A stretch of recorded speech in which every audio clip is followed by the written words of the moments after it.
윤석열 대통령의 뚝심도 좀 갖고 있고 예. 그리고 이준석 개혁신당 대표의 이른바 말하는 언변, 달변 이런 것들은 좀 갖고 있는 분이기 때문에 예. 이번에 항소 포기 사태가 나오니까 사실 뭐 특수통 검사 출신이어서 검찰이나 이거 뭐 재판 과정이나 이런 데에 대해서 굉장히 박식하지 않습니까? 이해도가 다 예, 그러니까 거기에 대해서 굉장히 소화된 메시지를 많이 내고 있지 않습니까? 그러니까 이게 사실 먹히고 있습니다.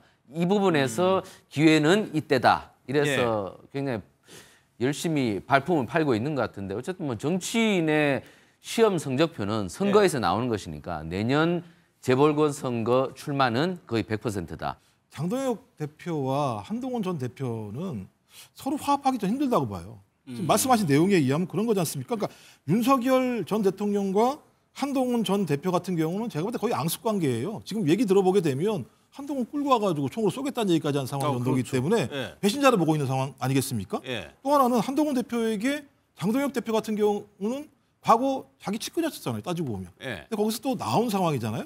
그러면 한동훈 전 대표는 장동혁 대표에게 적어도 윤석열 전 대통령과 절연해야지만 된다라고 판단할 거란 생각이 들고 예. 또 반대로 따지면 계속 말씀하시는 게 한동훈 전 대표가 윤석열 전 대통령에게 사과해야 되는 거 아니냐 뭐 이런 얘기가 나오는 상황이란 말이에요.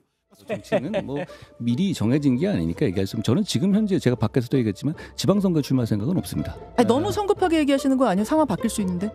뭐 상황 뭐 저를 보셔왔지만 저는 뭐 제 생각을 그때 생각을 솔직하게 말하는 편이니까요. 전 대선에까지 출마를 하려고 했던 사람이기 때문에 이 정치를 통해서 좋은 세상을 만들어야 되겠다는 강한 의지를 갖고 있습니다. 네. 끝까지 갈 겁니다. 많은 일이 남아 있었고 많은 변화가 있었기 때문에 잘 보겠습니다. 잘 보겠다라는 말씀은 뭐 출마를 하지 않겠다 이거와는 좀 다른 뉘앙스로 들립니다. 아니 저는 좋은 정치 국민을 위해서 하겠다는 목표를 갖고 있는 사람인데 제가 왜 출마를 안 하겠다고 선을 네. 그었습니다. 저는 좋은 정치를 할 수 있는 수단으로서 모든 걸 다 고려합니다.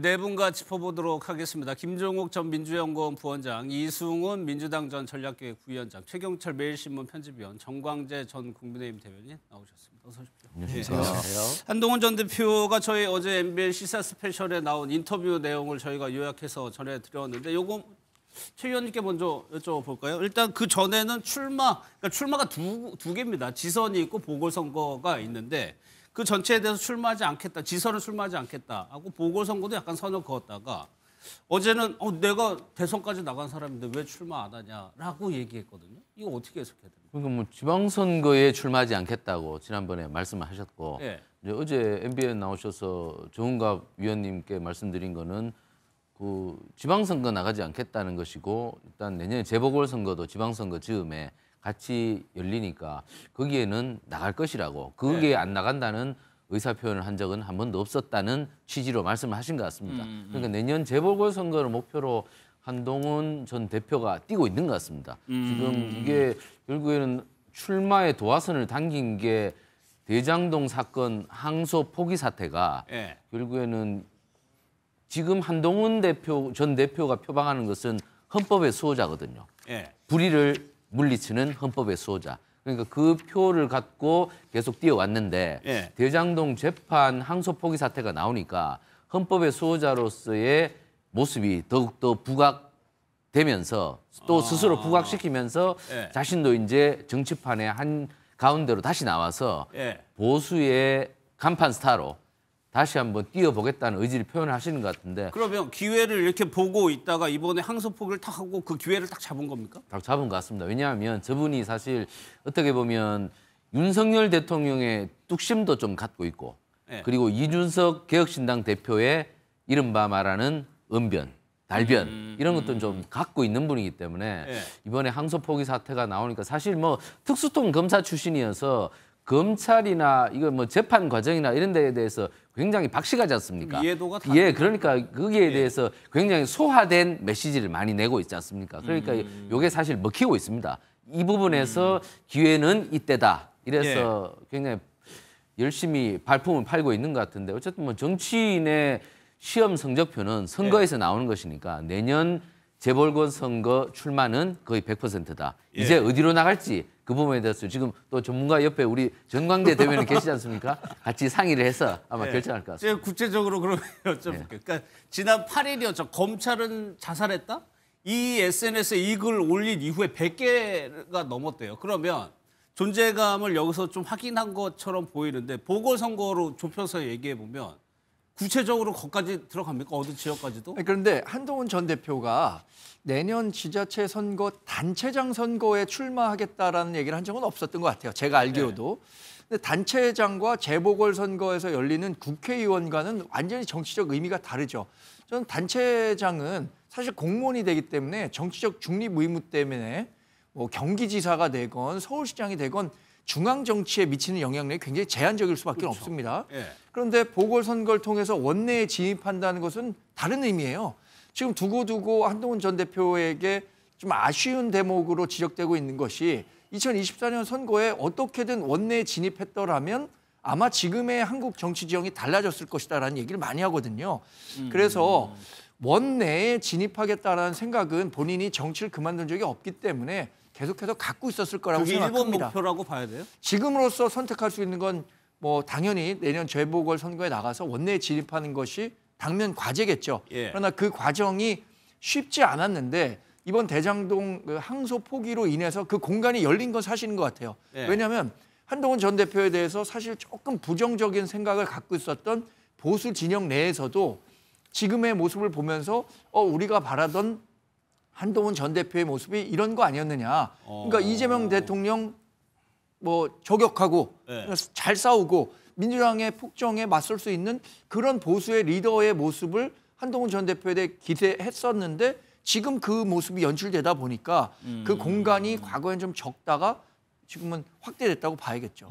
그러니까 전보다는 조금 더 나갔어요, 입장이. 이게 하나씩 나갈 것 같거든요. 뭐 제 생각에는 오히려 지방선거 출마 생각이 없다라고 저번에 얘기했을 때 특정했구나. 지방선거는 안 나온다. 근데 재보궐이 생길 거 아니야. 재보궐이 생기면 나 국회의원 선거에 출마할 거야. 라고 저는 생각을 했거든요. 왜냐하면 그 얘기가 나온 다음에 어떤 얘기가 있었냐면 뭐 나경원 의원이 서울시장에 출마한다. 안철수 의원이 경기도지사에 뭐 출마한다. 부산에 나온다. 이런 얘기는 뭐냐면 누군가 국민의힘에 있는 국회의원이 지자체장 후보로 나오게 되면 후보가 되면 이제 그 공간이 보궐선거가 만들어지니까 그걸로 갈 거다. 그렇다면 한동훈 전 대표 같은 경우는 지방선거라는 공간을 통해서 아까 말씀하셨던 것처럼 정치인이 국회의원이었을 때 제대로 된 정치를 할 수 있구나라고 하는 것을 절감했다는 생각이 들고 그런 틈들을 마련하기 위해서 그런 얘기를 했었는데 최근에 들어와서 이제 뭐 거의 한 8개월밖에 안 남은 거 아니겠습니까? 실질적인 선거로 따지면 한 3, 4개월밖에 안 남은 상황이기 때문에 이제 선거 전에 들어갔다고 이제 봐야 가동을 한 거죠. 그러니까 본인은 생각이 있었는데 이번 참에 항소 논란을 통해서 본인의 몸값을 높이는 방식을 통해서 나 출마합니다. 왜냐하면 한동훈 전 당대표 출마에 대해서 국민의힘 내부가 다 환영하는 게 아니에요. 그렇죠. 이게 골치 아픈 상황입니다. 이 공간을 풀지를 못하게 되면 본인이 나오고 싶어도 못 나올 수가 있기 때문에 지금 똑똑 놓고 한 거예요. 저 나갈 생각이 있는데 어떻게 생각하세요? 저는 그래서 이제 시작이다. 이렇게 생각을 합니다. 저희가 국민의힘 내부 상황을 바로 뒤에 살펴볼 때 하나만 더 여쭤볼게요. 그럼 SNS에 100개 이상의 글을 썼다. 이것이 글쎄요. 굉장히 매서웠나요? 여당이 보기? 아니 뭐 물 만났을 때 놓줘야 되는 거잖아요. 자신이 가장 강한 장점이 법이잖아요. 법 문제에 있어서 대립각을 확실히 세운 것 같아요. 그런데 과거에는 법을 법대로만 얘기했었는데 굉장히 과장되게 표현하고 거칠게 표현하거든요. 이건 조금은 정치력이 붙은 것 같아요. 정치적 수사가 붙는다고요? 네. 그런데 뭐 그렇다 할지라도 장동혁 체제라고 하는 걸림돌이 있잖아요. 그분이 받아줘야 되는 것인데 굉장히 부담스러워하는 것 같아요. 지금 존재감이 한동훈 대표의 존재감이 확 오른 것 같아요. 그런데 문제는 국민의힘의 존재감은 확 줄어버렸어요. 그래서 마치 지금 당대표가 한동훈 대표인 것처럼 보여서 장동혁 대표가 시기 질투를 굉장히 많이 할 것 같다. 그런 측면에서 지금 한동훈 대표를 겨냥해서 우파 다 모여라. 우리가 한동훈이다. 아니 우리가 황교안이다. 라고 하는 걸 강조하는 걸 보면 과거에 윤석열 전 대통령이 유승민 전 의원을 품지 못했듯이 장동혁 대표가 한동훈 전 대표를 품기는 좀 어려워 보인다. 어렵다. 그릇이 매우 작다. 그래서 국민의힘이 더 좌충우돌 하면서 지방선거에서 굉장히 어려운 형국이 펼쳐질 것 같다 이런 생각이 듭니다. 그거를 조금 노리는 것 같기도 하네요. 여권에서 한동훈 전 대표의 몸값을 키워서 네. 계속적으로 국민의힘의 분열을 좀. 근데 이제 뭐 국민의힘 분열은 본인들이 스스로 잘하고 있기 때문에 민주당이 부채질할 필요는 없겠습니다만 한동훈 대표가 좀 쓴소리를 하면서 예. 지금 우리가 황교안이다. 이거 정말 시대착오적인 얘기거든요. 예. 그러니까 장동혁 대표의 실력은 바닥을 보이고 있는데 반면에 한동훈 전 대표의 실력은 조금 올라오고 있어서 자신의 어떤 정치적인 대립각을 여당과 잘 세우고 있어서 좀 부각되는 측면은 충분히 있는 것 같습니다. 당원 게시판 문제도 사실은 뭐 여러 가지 고려해야 될 점들이 있기 때문에 여러 가지 속도면에 있어서 당원들께서 좀 답답하신 측면은 있을 것입니다. 그러나 전당대회 때 제가 약속한 부분은 조금 시간이 걸리더라도 반드시 약속을 지키겠다는 말씀을 계속해서 드리고 있습니다. 전 대표께서 우리는 황교안이 아니다 이렇게 말씀하셨어요. 어떤 의미입니까? 저는 이렇게 독재 길목을에서 큰 싸움이 국민을 위해 중요한 싸움이 나왔었을 때 당내에 대한 비판은 가급적 자제하겠습니다. 다만 우리는 민심을 따라야 한다. 민심을 보고 국민 믿고 가야 한다라는 말씀으로 가름하겠습니다. 저는 정치에서 벗어난 적 없고 국민의힘에서 계속 정치해왔잖아요. 지금 이렇게 독재로 가는 길목을 뭐 울돌목, 황산벌처럼 지켜야 할 때다. 우리가 제대로 못하면 이 길목이 황산벌 되는 거고요. 우리가 제대로 해내면 울돌목 되는 것이다. 정광재 대변인께 한번 좀 예. 한동훈 전 대표 뭐 입장에서 한번 보면 당내 비판할 것들이 있지만 좀 애써 참고 있는 뉘앙스 분위기도 좀 있는 겁니까?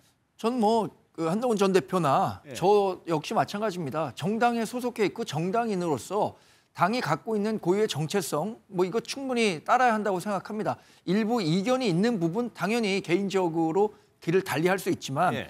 그것이 과도하게 비판을 위한 비판처럼 당에 비춰지는 것은 누가 보더라도 부적절하죠. 그런 측면에서 한동훈 전 대표가 상당히 말을 아끼고 있다고 생각이 들고요. 우리가 황교안이다라고 했던 말 자체에 대해서는 사실 당원 게시판 가서 보더라도 대략 한 9대1 정도로 예. 비판적으로 얘기하는 분들이 많아요. 아, 그래요? 그러니까 이 부분과 관련해서 물론 본인이 생각하는 정무적 판단 이게 장기적으로는 도움이 될 것이다라고 예.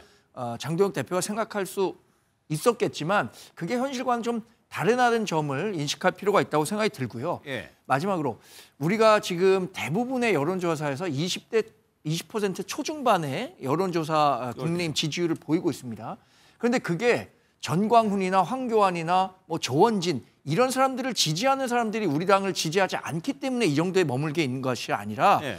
중도 진영에 있는 사람들이 우리 당의 마음의 문을 열지 않고 있기 때문에 이 정도 지지율을 기록하고 있는 거라고 봐야 할 것 같거든요. 예. 그럼 정확한 진단이 있어야 우리 당의 그 지지율을 확장할 수 있는 그 방법이 나올 텐데 그 진단과 관련해서는 조금 다른 처방을 갖고 있는 게 아닌가 생각합니다. 그러니까 여론조사 한 15%에서 한 20%포인트 정도 차이. 민주당의 실책이 있다고 하지만은 저 간격은 좁혀지지 않고 있는 상황인데. 그러면 지금 한동훈 전 대표가 당 안으로 이제 다시 활동을 하고 뭐 공천을 받든 뭘 하려면 당원 게시판 문제를 극복을 해야 되는데 뭐 장 대표도 그렇고 최고위원도 그렇고 대변인도 일관되게 하는 얘기는 이건 시간 문제인 거지. 하긴 할 거다라는 얘기잖아요. 당원 게시판 문제는 이미 뭐 여론에서 주목을 받고 있기 때문에 네. 어찌됐건 거기에 대한 진상 규명을 할 걸로 보입니다. 어제 뭐 저희 사무실에 오셨던 장동혁 대표도 거기에 대해서 그 밝히겠다는 입장을 좀 드러내신 것 같아요. 그렇기 때문에 밝혀질 터인데 그 전에 어쨌건 지금 한동훈 전 대표가 보수의 간판 정치인으로 다시 복귀하기 위해서는 배신자 프레임부터 벗어나야 됩니다. 예. 그건 스스로 벗어나야 됩니다. 누가 뭐 여론이 움직이기 전에 자신이 벗어나지 않으면 절대로 보수 지지층의 지지를 회복하기가 힘들 겁니다. 이게 사실 그 한동훈 전 대표가 윤석열 전 대통령과 멀어짐으로써 예. 사실 정권을 내줬다는 보수 정당 지지층들의 생각이 많거든요. 그 멀어짐의 근원은 누구냐? 결국에는 윤 대통령도 잘못했지만 예. 한동훈 전 대표도 절제와 자제가 부족했다는 것이 보수정당 지지층들의 평가거든요. 그럼 배신자 프레임을 벗을 방법은 한 전 대표가 윤석열 전 대통령에 대해서 다른 메시지를 내야 된다는 거죠. 그렇죠. 일단 자신도 무언가 고백할 것이 있어야 되겠죠. 그러니까 윤 전 대통령이 모든 것을 잘못했다고 가기에는 예. 지금 일이 너무 크게 벌어졌고 거기에 대해서는 자신도 무언가 입장 표명이 있어야 하는데 지금까지는 윤 전 대통령이 모든 걸 잘못했다는 메시지만 계속 내고 왔거든요. 예. 그렇기 때문에 그 배신자 프레임을 벗기 전에는 한동훈 전 대표가 보수 정당의 간판으로 복귀하기에는 어려움이 너무나 많다. 이게 정치사에서 예. 배신자 프레임이 붙었던 분 중에 제기했던 분들이 그러니까 자신의 정치적 영역을 확장해서 재탄생했던 분은 없습니다. 사실 유승민 전 의원이 그렇고 뭐 지금 여권으로 가볼까요? 정동영 통일부 장관께서 예. 노무현 정부의 황태자였죠. 그때 개성공단을 열고 그래서 차기 대권 주자로서 노무현 정부 초기부터 승승장구를 했었습니다. 하지만 대통령과 사이가 멀어졌죠. 그래서 노무현 대통령이 당시에 이 사람 안 됩니다. 내가 왜 이 사람을 좋아했는지 모르겠습니다. 이런 말씀까지 하셨거든요.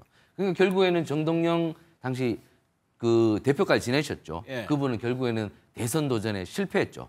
그러니까 이게 배신자 프레임이란 게 유권자들의 그리고 정당 지지자들의 마음을 돌려놓기에는 예. 굉장히 큰 걸림돌이고 장애물이고 허들입니다. 그렇기 예. 때문에 그것을 벗어나기 위해서는 한동훈 전 대표가 지금까지 해왔던 것과는 좀 더 다른 스탠스가 필요하다. 예. 저는 스스로 벗어나야 되는데 저는 지금까지 보여줬던 한동훈 전 대표의 뉘앙스를 본다면 사실 그것을 벗어나기가 쉽지 않을 것 같습니다. 그렇죠. 그렇다면 본인이 지켜왔던 그런 이미지, 그렇습니다. 개혁적인 이미지가 또 상쇄되는 거기 때문에 딜레마일 수밖에 없을 것 같은데 사실 당원 게시판 이런 당내 문제 하나 빌드업 작업이라고 해석할 수 있는 것이 윤리위원장이라는 자리가 있어요. 그것이 이제 국민의힘 같은 경우에는 여상원 전 의원이었는데 새로운 윤리위원장으로 교체를 한다는 것이 상징적인 의미가 좀 있거든요. 그렇죠. 뭐 말씀하신 것처럼 한동훈 전 대표의 뭐 측근이라고 불리는 김종혁 전 최고위원에 대해서 주의 조치. 여성부 조치를 보면 장동혁 대표가 마음에 안 들 정도의 조치를 했단 말이에요. 그러니까 이번에 바꿔야겠다라고 얘기를 하는 상황을 보게 되면 이 카드를 계속 쥐고 있겠다. 네. 장동혁 대표는 이런 판단이라는 생각이 들고요. 이 카드를 통해서 어떤 형태로든지 한동훈 전 대표가 국민의힘에 착근하는 부분과 관련해서 내가 더 큰 이니셔티브를 주겠다 이런 판단인 것 같아요.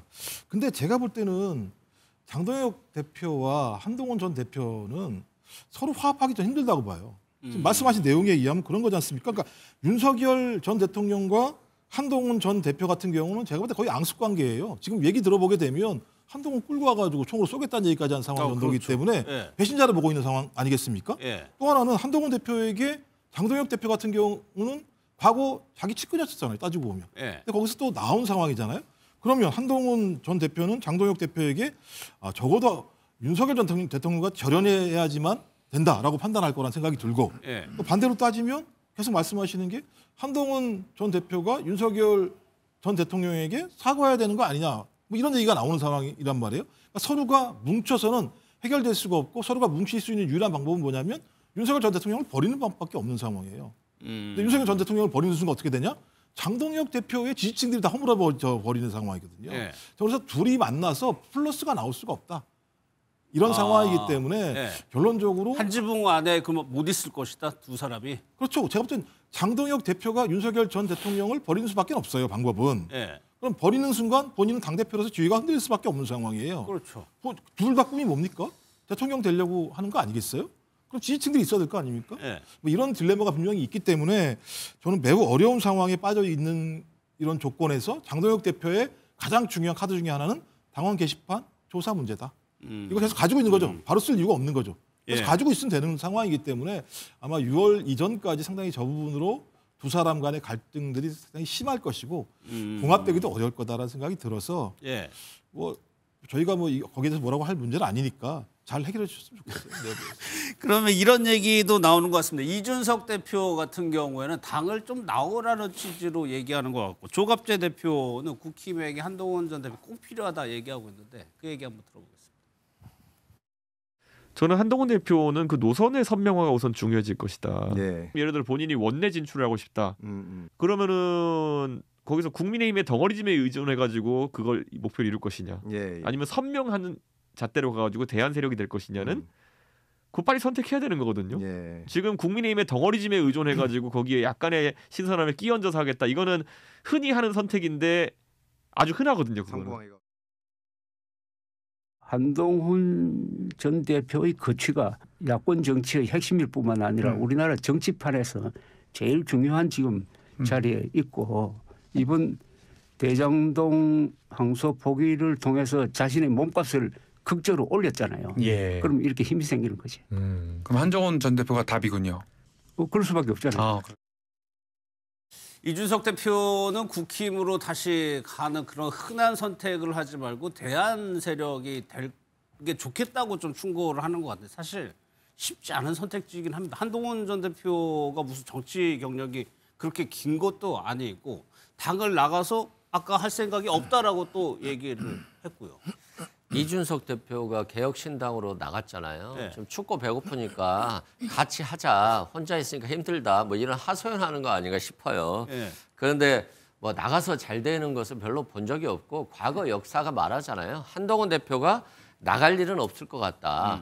그리고 그렇지 않아도 배신자 프레임에 있어가지고 할 것도 없는데 나가면 이제 완전히 이제 정치계에서 사라지는 거 아니겠어요? 그런 예. 측면에서 이준석 대표 희망사항을 좀 얘기한 것 같고요. 예. 장동혁 대표 입장에서 보면 본인이 한동훈 대표를 모셨잖아요. 근데 이분을 떨어뜨리려고 최고위원직 사퇴해버렸잖아요. 그래서 한동훈 체제가 무너졌거든요. 예. 근데 이분이 복귀한다라고 하는 것은 결국 대표로 복귀하는 것이고 자신은 다시 대표에서 물러나야 될 상황으로 보여질 것 같거든요. 그런 측면에서 장동혁 대표는 한동훈 대표를 전 대표를 인정하지 못하는 것 같아요. 그렇기 때문에 전당대회에서 당원과의 약속을 꼭 지키겠다. 그건 당원 게시판 문제를 계기로 한동훈 전 대표를 확실하게 배신자 프레임에 가두겠다라고 하는 생각으로 볼 수 있는데 예. 본인의 어떤 사적인 감정으로는 그렇게 생각할 수 있죠. 근데 크게 보면 당원 게시판이 뭐 큰 문제 있나요? 그냥 뭐 윤석열 전 대통령 정치 못하니까 한동훈 전 대표 가족들이 좀 비난한 거 아니겠어요? 잘못했다고 하면 끝낼 일을 갖다가 지금까지 해결 못하고 갖고 있다는 것은 예. 국민의힘이 이만큼 소심한 거예요. 그리고 그 소심은 장동훈 대표가 역할을 하는 거거든요. 그래서 아직도 좀 정신을 못 차려가지고 집안 단속이나 하고 좀 민주당하고 좀 어떻게 싸울까를 고민해야 되는데 예. 집안 단속도 못하면서 민주당과 자꾸 싸움을 거니까 이 지지율이 계속해서 정체의 상태인 겁니다. 좀 자기 자신을 좀 알아야 될 것 같은데 아직도 못한 것 같아서 예. 국민들 입장에서 보면 굉장히 답답할 것 같다 생각됩니다. 정광대 대표님께 마지막으로 이렇게 여쭤볼게요. 지금 한동훈 전 대표가 기회를 잡고 어느 정도 득표율이 있는 걸로 지금 평가가 되고 있어요. 그리고 국민의힘 지도부 입장에서는 도움이 될 겁니다. 만약 지방선거를 앞두고 한동훈 전 대표가 들어오게 되면 힘을 합치게 되면 그러면 지도부가 그런 선택을 할 것이냐. 그럼에도 불구하고 한동훈 전 대표를 받아들이지 않을 것이냐. 근데 모든 우파가 연대해야 한다고 했잖아요. 예. 한동훈 전 대표도 그 우파 진영의 한 축을 담당하고 있는 분이거든요. 그럼 모든 우파와 연대하겠다라고 했는데 한동훈 전 대표는 안 돼. 이렇게 한다면 내년 지방선거 이기기 어렵죠. 저는 장동혁 대표도 내년 지방선거가 자신의 정치 일정에서 굉장히 중요한 의미를 갖는다는 걸 누구보다 잘 알고 있을 거라고 생각합니다. 예. 이 가운데에서 또 뺄셈의 정치를 한다면 과거 윤석열 전 대통령이 실패했던 그대로를 가는 거예요. 윤석열 전 대통령 왜 실패했습니까? 물론 마지막에는 불법 계엄 때문에 그랬지만 처음에 됐었을 때 뭐 이준석 전 대표라든가 유승민 전 의원이라든가 이렇게 본인과 좀 불편한 관계에 있는 사람들을 다 배척함으로써 보수 중도 진영이 쪼그라들었고 결국에는 총선에 패배하면서 이런 상황까지 연출된 거잖아요. 예. 저는 장동혁 대표도 그런 점에서 분명한 교훈이 있을 거라고 생각이 들고 당원 게시판 문제는 이미 저는 한동훈 전 대표에게 굉장히 정치적으로 큰 타격을 줬다고 생각합니다. 이미요? 그러나 그것이 더 밝혀진다고 하더라도 추가적인 정치적인 타격이 얼마나 있을 것인가 그 부분에 대해서는 전 상당히 뭐 그 규모가 크지 않을 것이고요. 그걸 또 뭐 법적으로 어떻게 처벌할 것인가? 법적으로 처벌할 대상은 또 아니라고 보거든요. 그래서 가뜩이나 지금 줄어 있는 국민의힘 지지율 또 중도 보수의 외연을 누구를 배제함으로써 다음 선거에 이길 수 있다라고 생각하는 것 자체가 오산이기 때문에 예. 결국 내년 지방선거를 앞두고는 그 중도 보수 진영의 단일화, 저는 개혁신당도 그 대상이 될 거라고 생각합니다. 그런 강력한 연대가 이재명 대통령에 대한 독주, 민주당의 독주 이거 막을 수 있는 길이라고 생각합니다. 알겠습니다. 제가 한 말씀만 더 보태면 한동훈 전 대표가 다시 보수 정당의 중심으로 복귀하려면 국민의힘 내부의 세력을 모아야 됩니다. 정치는 세력이거든요. 구조를 바꿔야 됩니다. 구조를 바꾸기 위해서는 의원들을 자신의 휘하로 모아들게 만들어야 됩니다. 네. 그럴 능력이 있어야 됩니다. 그럴 능력이 있느냐 하는 것이 관건인데 제가 지금까지 본 한동훈 전 대표는 그런 것이 굉장히 모자랐거든요. 그러니까 지금 여론전만으로는 어렵다. 정당 내부의 세력을 친한계를 다수로 만드는 것이 한동훈 전 대표의 관건이고 그것이 바로 배신자 프레임을 벗는 일인데 지금 한동훈 전 대표가 과연 거기에 대해서 무엇을 하고 있는지는 사실 좀 의문이거든요. 그런 부분에 대해서 한동훈 전 대표가 공부를 좀 해야 된다. 그 허들을 넘지 않고는 한동훈 전 대표가 다시 컴백하기 어렵다. 저는 이런 조언을 드리고 싶습니다. 알겠습니다. 그러니까 여론만으로는 한계가 그렇습니다. 있다는 말씀이신 것 같아요.